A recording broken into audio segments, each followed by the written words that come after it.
لم يتركوا الردة، لو تركوا الردة ما كان هناك إسلام، كان انتهى الإسلام منذ وفاة الرسول عليه الصلاة والسلام. فالوقوف أمام الردة هو الذي أبقى الإسلام. Ce que vous êtes en train de regarder, c'est un extrait d'une émission de la chaîne qatari Al Jazeera datant de 2013, avec Youssouf Al-Qaradawi, un érudit égyptien influent décédé en 2022, qui a marqué le droit islamique et les débats contemporains avec des vues controversées sur le djihad et les relations interreligieuses.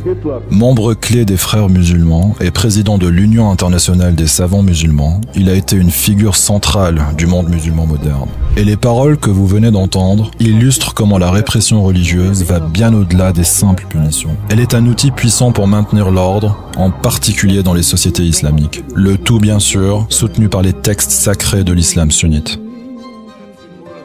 في المرتدين وجاءت أحاديث كثيرة، مش حديث واحد ولا اثنين ولا ثلاثة، أحاديث كثيرة عن عدد من الصحابة يعني في أن يقتل المرتد. Les sanctions contre l'apostasie et le blasphème ne sont pas de simples châtiments, mais des moyens de préserver l'autorité religieuse. Imaginez vivre dans un monde où votre foi n'est pas seulement une croyance personnelle, mais un pilier central de l'ordre social. Cela soulève une question cruciale. Qu'en est-il aujourd'hui des mouvements d'apostasie et de sécularisation dans le monde musulman? Comment ces dynamiques se transforment-elles face à une répression aussi brutale? Selon un rapport du Pew Research Center, de nombreux pays musulmans criminalisent toujours l'apostasie, souvent avec des sanctions extrêmement sévères. Des organisations comme Human Rights Watch et Amnesty International rapportent régulièrement les persécutions endurées par ceux qui renoncent à l'islam, soulignant ainsi l'importance de notre action. L'apostasie, c'est le reniement ou l'abandon de sa religion. Dans le contexte de l'islam, les conséquences peuvent aller de la pression sociale intense jusqu'à la peine de mort dans certains pays. En 2024, malgré les textes de loi qui devraient garantir la liberté de conscience au Maroc, en Tunisie et en Algérie, les apostats y subissent des pressions sévères, des menaces et parfois des peines d'emprisonnement. En Malaisie, on envoie les apostats dans des camps de rééducation religieuse. Au Pakistan, ils risquent prison et violence. En Arabie Saoudite, c'est la décapitation publique. En Iran, l'apostasie mène souvent à la torture et à l'exécution. Même en France, un bastion de la laïcité, les apostats luttent contre des pressions sociales écrasantes. Mais ce tableau décrit-il une sombre fatalité ou fait-il écho à des tendances plus complexes? Dans cette vidéo, nous dévoilerons les enjeux essentiels de l'apostasie et de la sécularisation, en explorant les chiffres clés, les figures d'apostats emblématiques, le totalitarisme religieux, quelques parallèles avec des mouvements totalitaires en Europe et la vigilance face à la récupération politique. En 2024, 69 pays criminalisent encore l'apostasie ou le blasphème. Parmi eux, 43 sont à majorité musulmane et 21 à majorité chrétienne. Ce qui est encore plus alarmant, c'est que 12 de ces pays, tous à majorité musulmane, condamnent directement l'apostasie, et dans 10 d'entre eux, la peine de mort est encore en vigueur. Dans de nombreux cas, les autorités détournent les lois contre le blasphème pour cibler ceux qui abandonnent leur religion. Au Pakistan, par exemple, ces lois sont souvent utilisées pour emprisonner les apostats et les exposer à des violences de la part de la communauté. Pourtant, en 2019, l'Arab Barometer, un réseau de recherche non partisan, a révélé que le nombre de personnes se déclarant non religieuses dans le monde arabe a doublé depuis 2013, passant de 8% à 13%, signalant une volonté croissante de séparer la religion de l'État et de promouvoir la liberté de conscience. En surface, des mouvements sociaux dans des pays comme ceux du Maghreb ont poussé les autorités à prétendre prendre en compte la demande de sécularisation de la nouvelle génération. En Tunisie, la constitution de 2014 garantit la liberté de conscience et après le printemps arabe, des réformes séculaires importantes ont été introduites. Le Maroc a également fait des progrès avec le code de la famille, la Moudawana, en 2004 et les manifestations en Algérie en 2019, le Hirak, ont révélé un désir croissant de séparation entre religion et État.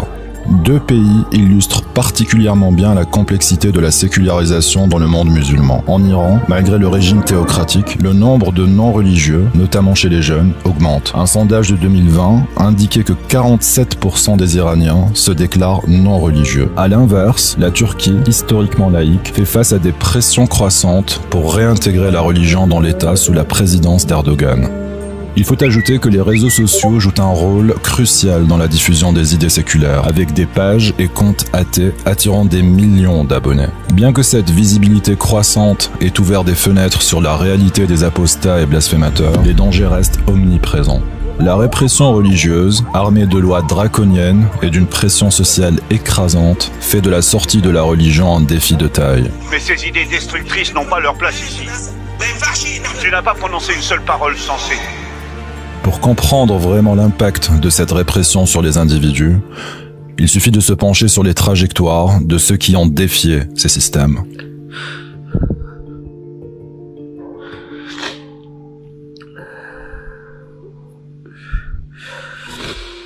Deux figures contemporaines mondialement connues illustrent la réalité de l'apostasie en islam et ses conséquences. Tout d'abord, il y a celle de Salman Rushdie, synonyme de littérature et de controverse. Cet écrivain britannique, d'origine indienne, a marqué l'histoire littéraire et politique par notamment une de ses œuvres et la réaction qu'elle a suscitée. Salman Rushdie. Salman Rushdie. Salman Rushdie. Salman Rushdie. Salman Rushdie. Voici l'histoire d'un homme dont les mots ont provoqué une tempête mondiale. Des protestations dans le monde entier contre lui et son livre « Les versets sataniques », qui est brûlé, même en Angleterre, où Salman Rushdie vivait à l'époque. Suivent des menaces de mort. We want Rushdie to be hanged, you see. Might force Salman Rushdie and kill him, Le 14 février 1989, l'ayatollah Khomeini, leader suprême de l'Iran, lançait une fatwa perpétuelle condamnant Salman Rushdie à mort pour blasphème. Cette fatwa visait à punir les versets sataniques, perçus comme une insulte à l'islam et au prophète. Rushdie, bien que sous protection policière, échappa à une tentative d'assassinat à New York en août 2022. Malgré sa condamnation toujours en vigueur, il poursuit son travail d'écrivain, restant un symbole de résistance et de détermination face à l'obscurantisme religieux. Pendant 5 ou 6 mois, je n'ai pas pu travailler du tout. Maintenant, ça fait 1 an. Donc me revoilà. La lutte continue. Le combat continue. Parlons maintenant de Cherif Gabr, ce jeune Égyptien dont l'apostasie et les critiques acerbes de l'islam fait de lui une figure emblématique du combat pour la liberté de pensée.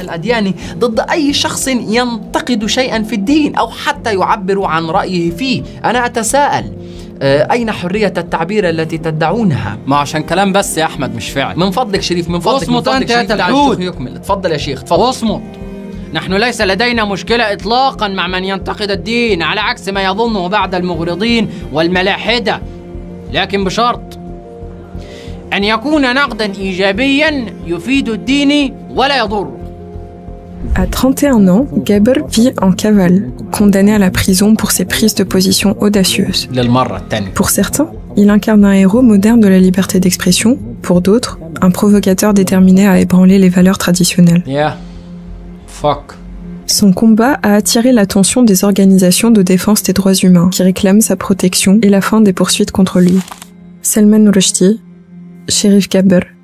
Plus de 40 ans séparent ces deux hommes condamnés au même combat, celui de la liberté de conscience et de la vie sous la menace.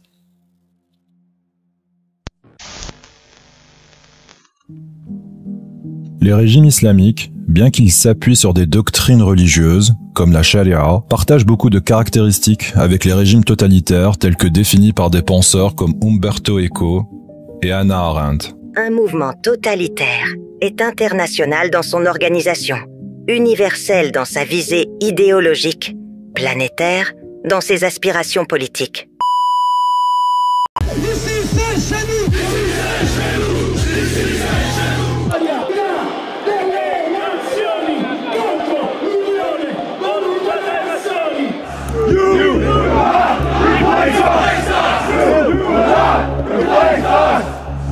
Aujourd'hui, nous voyons émerger en Europe et en Amérique des mouvements et partis politiques d'extrême droite qui empruntent certaines de ces caractéristiques. Le nationalisme exacerbé est une caractéristique clé des idéologies totalitaires, voire fascistes. Nous le retrouvons assez clairement dans les mouvements d'extrême droite actuels.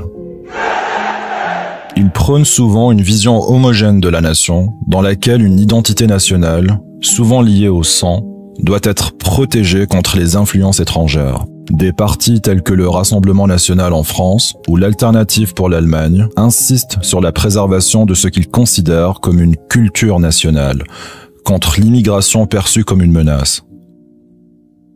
Les régimes islamiques défendent une identité religieuse pure, souvent en opposition à toute autre minorité ethnique ou religieuse, qui constitue un danger pour la pureté de cette identité. Il suffit d'ailleurs de remplacer les termes nation ou culture par umma ou valeur islamique, et les deux narratifs sont parfaitement interchangeables. Cagoulés munis d'armes de guerre en plein cœur de Paris, ils ouvrent le feu. Abattent un policier et revendiquent leur acte.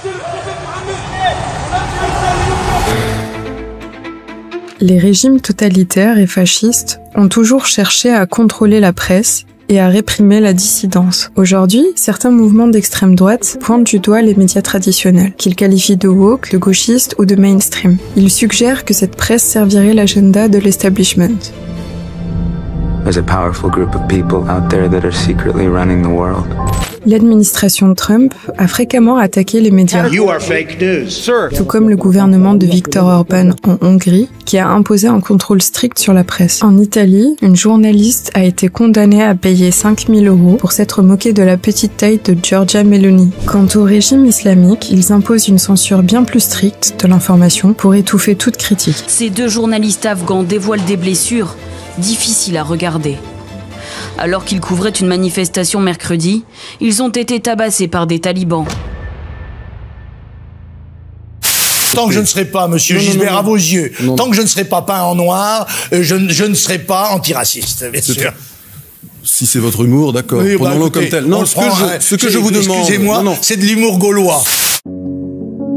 La création d'un ennemi commun, de bouc émissaire, est un outil très efficace utilisé par les régimes totalitaires pour unir la population autour de la peur, de la méfiance ou de la suspicion.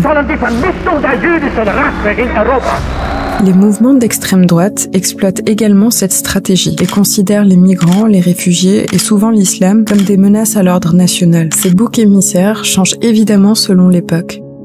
La Ligue du Nord, en Italie, le Parti pour la liberté de Geert Wilders aux Pays-Bas, ou encore Reconquête en France, utilisent des rhétoriques anti-immigration et anti-islam comme seuls arguments idéologiques.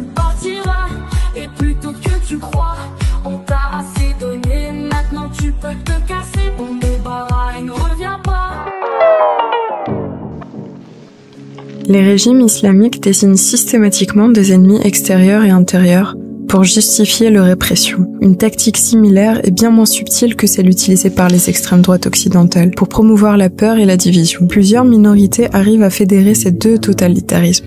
So I had to escape. The Taliban should stop their abuse of LGBT people and protect them from vigilantes. Other countries should urgently grant asylum to any LGBT person facing persecution in Afghanistan. Anaya, j'ai eu ma sœur assassinée. Fi Mftaha, la wilaya de Blida, en 1994, à cause de ce chiffon. Voilà, elle n'avait même pas, même pas 17 ans. Elle n'avait que 16 ans et demi. Voilà. وعلاش مدام؟ على جال الحجاب. ما حبتش دير الحجاب. قالت لهم جو بريفير بورتي لا روب كابيل وما نديرش الحجاب هذا تاعكم تاع العرب. ما حبتش. Ben ils l'ont lâchement assassiné. Au moins un wanaya شفتها quand ils l'ont assassiné.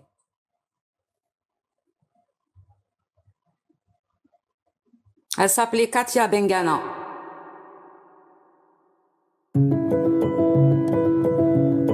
Les régimes totalitaires imposent souvent des rôles de genre stricts et rétrogrades. Ils promeuvent des valeurs patriarcales et s'opposent très souvent à l'égalité des sexes et aux droits des femmes. Le droit à l'avortement est un sujet presque systématique dans les programmes des régimes d'extrême droite. En Europe et en Amérique, des figures politiques cherchent à restreindre cette liberté, menaçant des décennies de progrès en matière de droits des femmes. Et à faire taire les Américains qui croient en la sainteté de la vie. En 2020, le Rassemblement national s'était opposé à la condamnation de la Pologne, qui avait interdit de fait l'avortement l'avortement en dehors des grossesses dans des cas d'inceste, d'agression sexuelle ou de mise en danger directe de la santé de la mère. Ce même parti n'a pas soutenu la résolution d'inscription du droit à l'avortement dans la Charte des droits fondamentaux de l'Union européenne. Que l'avortement doit être la dernière extrémité et qu'il ne peut pas être un mode de contraception. Nous n'allons évidemment pas nous étendre sur la perception de la femme de la part des théocraties islamiques. Un petit tour dans les textes de jurisprudence nous renseigne assez clairement sur leur place dans la société.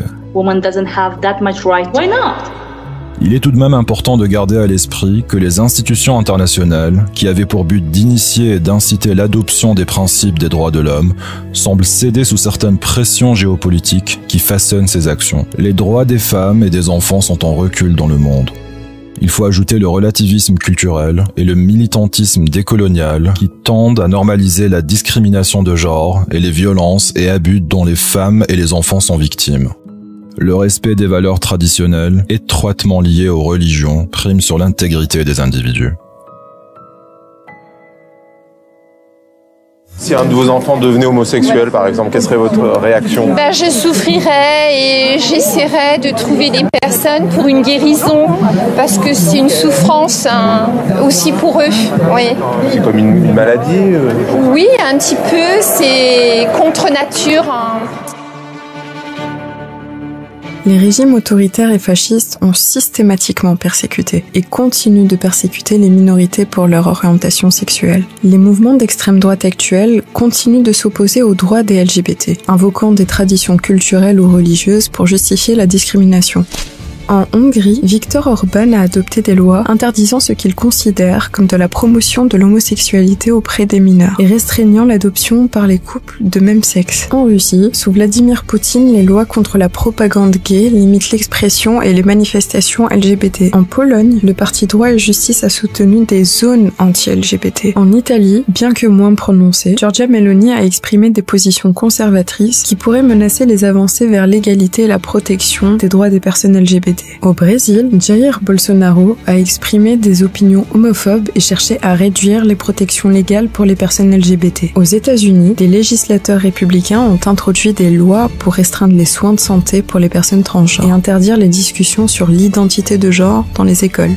Les régimes islamiques, quant à eux, ne font même pas semblant. On emprisonne ou on exécute ceux qui sont identifiés comme LGBT. En somme, bien que les régimes islamiques rigoristes et les mouvements d'extrême droite en Europe et en Amérique diffèrent dans leur univers sémantique, ils partagent de nombreux traits communs dans leur approche autoritaire et dans leur rhétorique populiste. La lutte pour les droits des femmes, des LGBT et la liberté d'expression sont des batailles cruciales pour préserver nos démocraties face à ces tendances autoritaires quelles qu'elles soient.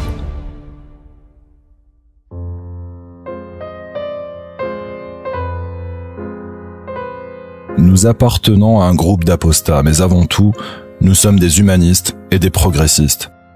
Notre lutte pour la liberté de pensée et contre l'idéologie islamique rigoriste est un combat pour les droits universels, la dignité humaine et la justice sociale, et non pas un combat contre les musulmans. Nous sommes conscients qu'en nous opposant à l'idéologie islamique, nous pourrions sembler être des alliés naturels des extrêmes droites. Ces mouvements s'opposent à l'islam, mais leurs motivations sont bien différentes. Ils s'appuient souvent sur la haine, le rejet et la division. Notre combat peut être récupéré par ces forces, car nous semblons avoir un ennemi commun. Mais nous ne sommes pas dupes. Ce qui nous anime, c'est notre lutte contre ce qui fait le socle commun des extrêmes droites et des régimes islamiques.